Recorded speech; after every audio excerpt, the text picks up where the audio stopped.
మేమిద్దరము మేమిద్దరము ఎన్టీ రామారావు గారి టైం నుంచి యువర్ స్ట్రాంగ్ ఫాలోవర్స్ అప్పటి నుంచి వర్క్ చేశాను. ఆయన ఈ was very అడ్మెంట్ that you should join the party, we require your services అని అన్నాడు. సరే నాకు కొద్దిగా సమయం కావాలన్నా, బట్ ఏదైనా కూడా నేను ముందు నుంచి నాకు ఆ మైండ్ కూడా, నా మైండ్ సెట్ కూడా అట్లే ఉంది.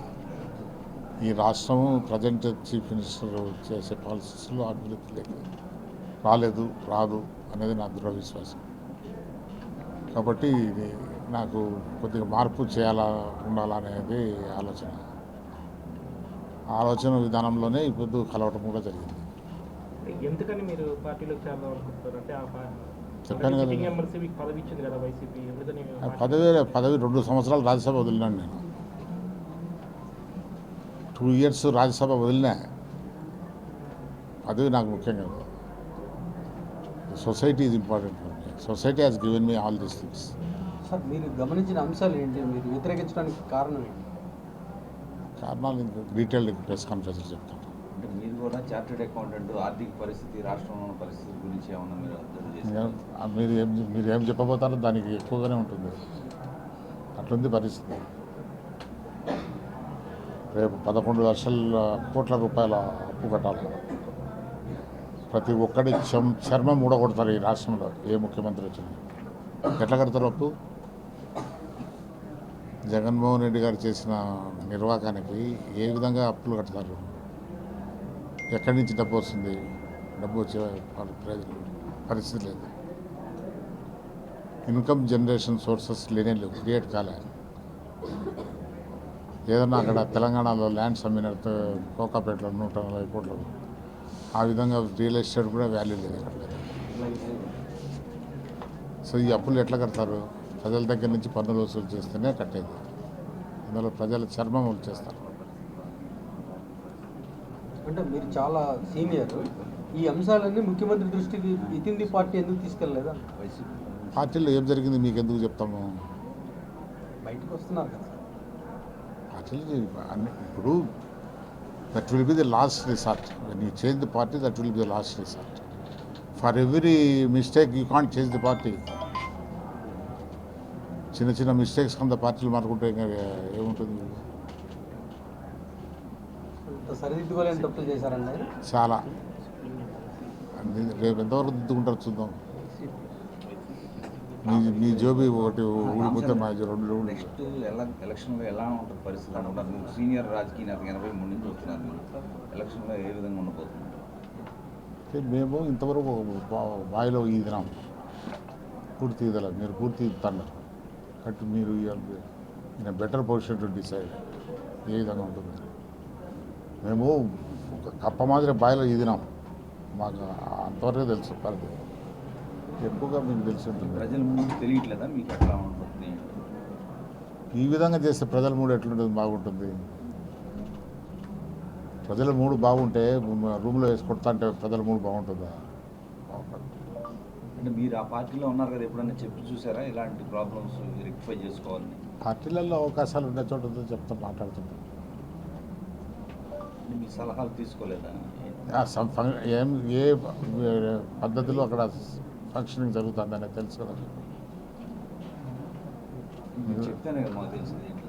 సార్, ఇప్పుడు ద్వారకానాథ్ రెడ్డి మాట్లాడాడు, విజయసాయి రెడ్డి అక్కడ ఒక ఏజెంట్ లాగా మారాడు, కనీసం నన్ను కలవడానికి కూడా సీఎంని అవకాశం ఇవ్వలేదు అని ఆయన ఓపెన్గా మీడియాతో చెప్పారు.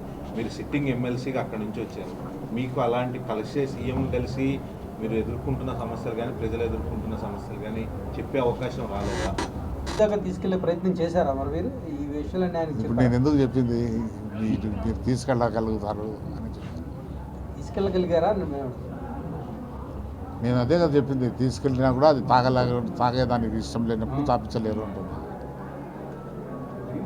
మీలాగా కొంతమంది ఉన్నారండి వైసీపీలో ఇట్లా డిఫర్ అయ్యేవాళ్ళు. ప్రతి పార్టీలో ఉంటారండి. దాని ఇంటెన్సిటీని బట్టి ఉంటుంది రియాక్షన్స్. ప్రతి పార్టీలో ఉంటారు. కడపలో రాజకీయ పరిణామాలు, షర్మిల గారు వస్తారంటున్నారు కాంగ్రెస్ పార్టీకి, ఎట్లా ఉండబోతున్నాయి రాజకీయాలు?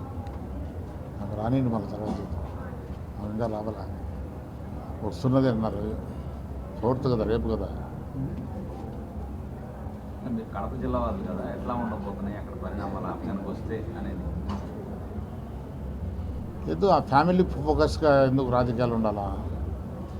ఎందుకు మీరు క్వశ్చన్స్ కూడా అట్లా అడుగుతారు?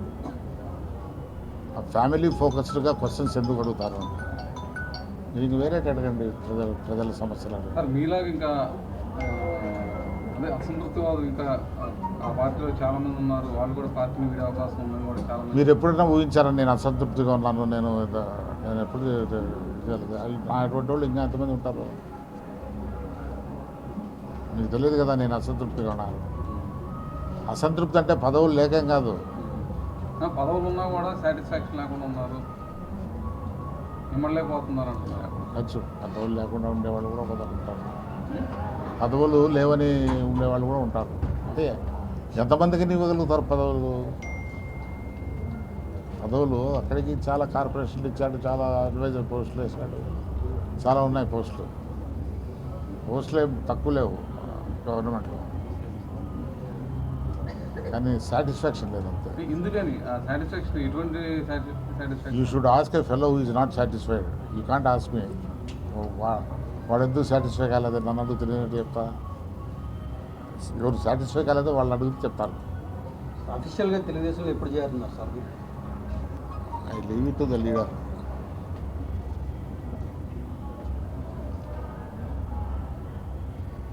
చంద్రబాబు గారు ఏమన్నారు సార్ కలిసారు? రూమ్లో కూర్చోండి వస్తానండి, రూమ్లో కూర్చోనండి వచ్చేస్తున్నాను. రామచంద్రయ్య గారు ఏదన్నా తన మనసులో మాటని సూటిగా చెప్తారు ఇంతకుముందు, ఎందుకని ఇప్పుడు సమయం పాటిస్తున్నారు, సూటిగా చెప్పట్లేదు? అంటే రాజకీయంగా మాట్లాడి సూటిగా చెప్తాను, ఈ రాజకీయంగా మాట్లాడేది.